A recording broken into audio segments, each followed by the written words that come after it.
안녕하세요. 마리의 서재 마리입니다. 행복한 삶을 위해 힐링 도서 소개합니다. 오늘 소개해 드릴 책은 상처 주지 않고 할 말 다하는 말솜씨입니다. 저자는 허약어, 역자는 김경수, 출판은 센시오입니다. 간단한 저자 소개입니다. 저자는 정신과 의사이며 스피치 훈련 전문가이고 커뮤니케이션 고수로서 활발히 활동하는 자기계발서 작가이다. 인간관계의 기본이 되는 말에 높은 관심을 갖고 고전, 현대, 각국, 남녀노소의 말솜씨를 연구하고 말로 상처 주는 원인을 파악해서 현실적인 대응책을 이 책에 담아냈다. 바로 본문 내용으로 들어가 보겠습니다. 상처 주지 않고도 원하는 것을 얻어내는 말솜씨. 말은 누군가를 감동시킬 수 있는 가장 효율적인 도구다. 반면에 손 하나 까딱하지 않고서도 누군가의 상처를 주는 무기로 사용될 수도 있다. 그래서 대부분의 사람은 말을 조심하려고 노력하고 이왕이면 상대가 듣기 좋게 말하려고 하고 웬만하면 자신의 이미지를 높이는 쪽으로 말하려고 한다. 그런데 이런 의도가 늘 성공적이지는 않다. 상대에게 감동을 주고 싶었는데 오히려 상처를 줄 수도 있고 사람들을 즐겁게 하려고 한 말인데 분위기를 싸늘하게 만들 수도 있다.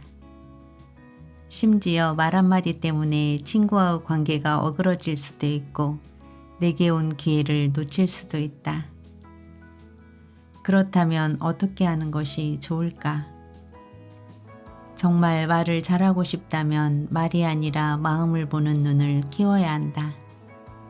모든 인간관계의 핵심은 공감과 소통인데 말 자체가 그것을 만들어내는 것은 아니다. 말은 그저 상대방의 마음을 이해하고 내 마음을 이해시키는 도구일 뿐이다. 그래서 말엔 마음을 주고받는 솜씨가 필요하다. 말솜씨는 단순히 말을 잘하는 기술을 뜻하지 않는다. 여기엔 마음까지 포함된다. 말솜씨가 좋은 사람은 상대에게 상처 주지 않고도 할 말 닿으면서도 마음을 담아낸다. 마음이 통하는 소통 솜씨, 마음을 여는 농담 솜씨, 마음을 녹이는 사과 솜씨, 마음을 이끄는 제안 솜씨 등 다양한 상황에 적절한 말솜씨를 발휘해 공감을 이끌어낸다. 누구나 말솜씨만 키우면 상처 주지 않고 미움받지 않고 원하는 것을 얻을 수 있다. 잘못된 말버릇을 고쳐서 적을 만들지 않고 부드럽게 소통하는 말솜씨에 대한 비밀을 이 책에 담아냈다. 나쁜 감정을 다독이는 말. 가까운 사람일수록 더 많이 상처받는다. 밖에서는 자기 성격을 억제해가며 예의를 차리고는 집에 돌아와서 가족을 감정의 배숙으로 삼기도 한다. 왜 이렇게 가장 가까운 사람들에게 더 못되게 구는 것일까? 그 이유는 다음과 같다. 우리는 가까운 사람에게 더 많은 것을 기대한다. 어차피 남은 나를 이해하지 못한다고 가정하므로 기대하지도 않는다. 그래서 다른 사람과 소통할 때는 그로부터 약간의 이해와 협력만 구해도 충분하다고 생각한다. 반면 나를 이해할 것이라고 믿고 그만큼 기대하는 가까운 사람에게는 조급하게 구는 경우가 많다. 우리는 가까운 사람, 특히 가족에게 더 함부로 굴 때가 많다. 밖에서는 부당한 대우에 제대로 대응도 하지 못하다가 집에 와서 가족에게 스트레스를 푸는 것이 그러한 예다. 내가 어떻게 하든 가족은 나를 더 너그럽게 받아줄 것이라고 기대하기 때문이다. 누구나 이러한 심리를 갖고 있다. 그래서 남 앞에서는 괜찮은 척하지만 가족이나 연인 앞에서는 사소한 일에도 투정을 부리는 일이 잦다. 문제는 이러한 감정의 발산이 부적절한 말로 이루어질 때다. 즉, 감정이 격해 있을 때는 애꿎은 가족을 대상으로 조롱, 왜곡, 과장, 폄하 등 부정적인 언어를 퍼부으며 스트레스를 해소하려 든다. 당연히 이런 말을 들은 가족은 상처를 입고 가족 사이에도 충돌이 심해진다. 쉽게 화내는 성격은 어떻게 고칠 수 있을까? 첫째, 마음을 가라앉힌다. 어느 심리학자는 마음을 가라앉히는 순서로 먼저 목소리를 낮추고 속도를 줄이며 마지막으로 가슴을 똑바로 펼 것을 주문했다. 목소리를 낮추는 이유는 목소리가 감정에 촉매작용을 하기 때문이다. 목소리를 높이면 충동적인 표현을 통제하기 어려워진다. 말하는 속도를 줄이는 이유 역시 마찬가지이다. 말이 빨라진다는 것은 그 사람의 감정이 흐트러지고 있다는 것을 의미한다. 당연히 목소리도 높아지고 감정도 격해진다. 가슴을 곧게 펴는 이유는 충동적이고 긴장된 분위기를 완화할 수 있기 때문이다. 둘째, 입을 닫고 경청한다. 분노의 감정은 짧은 시간에 발생하는 특징이 있다. 다른 사람의 생각에 맞장구 칠 수 없을 때, 일시적으로 상대를 설득하기 힘들다고 느낄 때는 입을 닫고 경청하는 것을 선택해야 한다. 그러면 상대는 이야기를 듣는 사람이 자신의 관점에 흥미를 보인다고 느끼게 된다. 이는 상대의 마음속 분노를 가라앉히는 데 매우 유용하다. 셋째, 주의를 다른 곳으로 돌린다. 감정이 격화된 자리를 당장 피하기 어렵다면 주의를 다른 곳으로 돌려 상대가 쏟아내는 격렬한 말을 흘려듣는 것도 좋은 방법이다.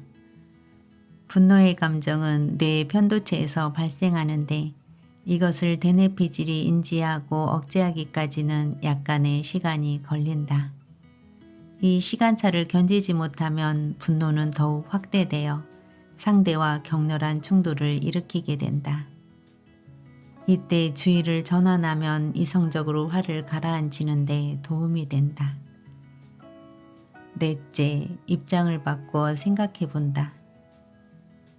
사람들은 모두 자신이 옳다고 생각하고 상대가 자신의 의견을 받아들이기를 바란다. 하지만 조직은 물론 일상생활에서 각자 다른 역할을 맡은 사람들이 다양한 의견을 갖는 것은 당연한 일이다.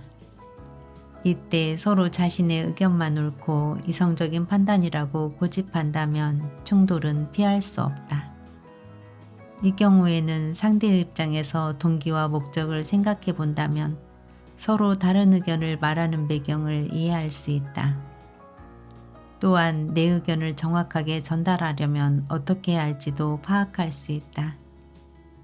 이러한 노력이 오갈 때 날이 선말로 서로 대립하는 상황을 피할 수 있다. 다섯째, 이성적 사고력을 키운다. 다른 사람과 충돌이 발생하는 상황이 되면 그 결과가 어떻게 될 것인지를 따져보고 그에 따른 자신의 책임에 대해 생각해보자. 이성적 사고력을 키우면 다른 사람에 대한 이해도 높아질 뿐 아니라 자신의 감정을 조절해 긴장된 분위기를 완화할 수 있다. 잠깐의 화를 참으면 100일의 근심을 면할 수 있다라는 말이 있다. 한 발짝 물러설 줄 아는 합리적인 양보는 상대의 인정을 얻는 것은 물론 나에게도 큰 이익이 될 수 있다.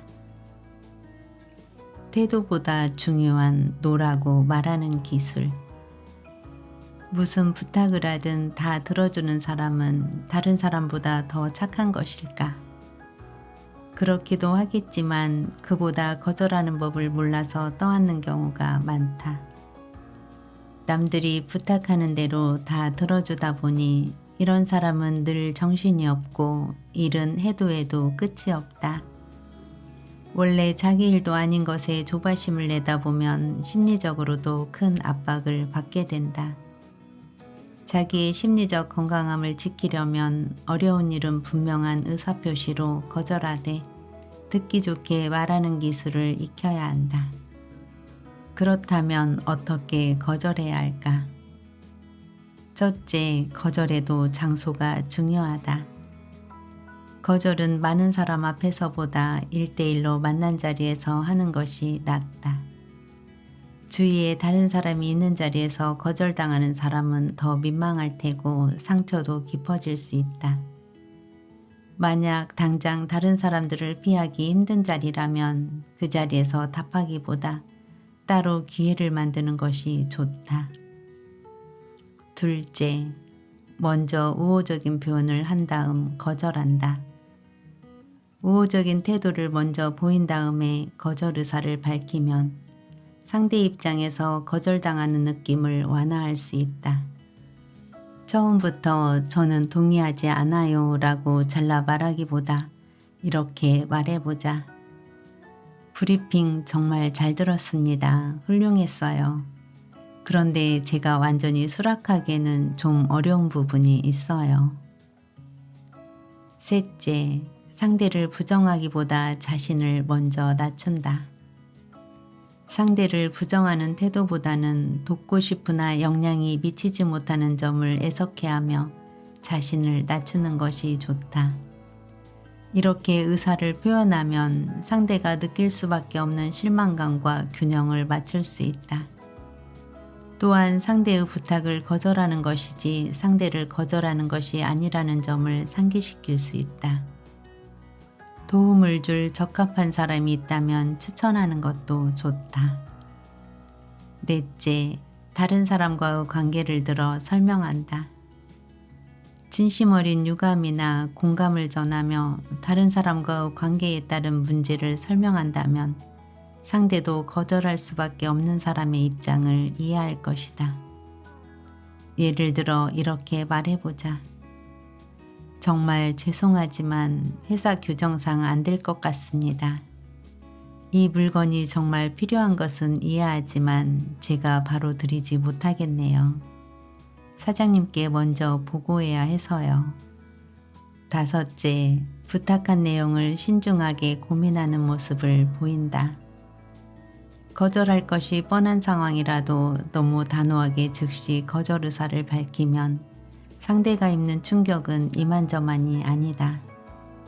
꼭 긴 시간을 두고 고민하지 않더라도 부탁하는 사람의 눈을 마주하고 잠시 생각하는 모습만 보이더라도 듣는 사람의 고충을 드러내기에는 충분하다. 가능하다면 생각할 시간을 달라고 하는 것도 좋다. 나중에 의사를 밝힐 때는 직접 만나는 것이 전화보다 나을 수 있다. 단 시간을 너무 길게 끌면 안 된다. 부탁한 입장에서 답변을 오래 기다리다가 허사가 된다면 더 불쾌할 것이다. 여섯째, 대안을 제시한다. 집에 일이 있어 평소보다 좀 더 서둘러 퇴근하려는데 동료 직원이 뭔가 부탁할 때가 있다. 그 부탁을 들어줬다가는 퇴근이 늦어지게 생겼다. 이런 상황에는 어떻게 하는 것이 좋을까? 먼저 지금 상황을 솔직하게 말하고 부탁을 당장 들어줄 수 없는 의사를 분명히 하자. 그리고 부탁을 들어줄 수 있을 때는 구체적으로 제시하거나 다음에 기회가 되면 꼭 돕겠다고 한다면 상대도 흔쾌히 상황을 이해할 것이다. 부득이하게 거절할 때는 상대의 부탁에 대해 먼저 관심과 공감의 말을 건네야 한다. 그런 다음 자신의 상황을 구체적으로 밝히며 상대의 부탁을 들어줄 수 없는 이유를 설명해야 한다. 이처럼 공감에 바탕을 두면 상대는 자신의 부탁을 들어줄 수 없는 상황을 이해하고 그러한 설명을 진실한 것으로 받아들일 수 있다. 부탁을 거절할 때는 용감하게 자신의 의사를 밝혀야 한다. 다만 상대의 체면을 구기지 않도록 조심해야 한다. 다른 사람의 부탁을 거절하는 것은 많은 사람에게 꽤 머리 아픈 일이다. 그래서 다른 사람이 부탁을 하면 안 된다라고 말하기를 미안해한다. 거절하면 상대의 감정을 상하게 하고 두 사람의 관계에 영향을 미칠 수 있기 때문이다. 하지만 다른 사람의 부탁을 들어주기 어렵거나 자신에게 손해가 큰 상황이라면 우리는 반드시 상대의 요구를 거절해야 한다. 다만 상대의 감정을 고려하고 들 수 있는 한 서로의 감정에 상처 주지 않아야 한다.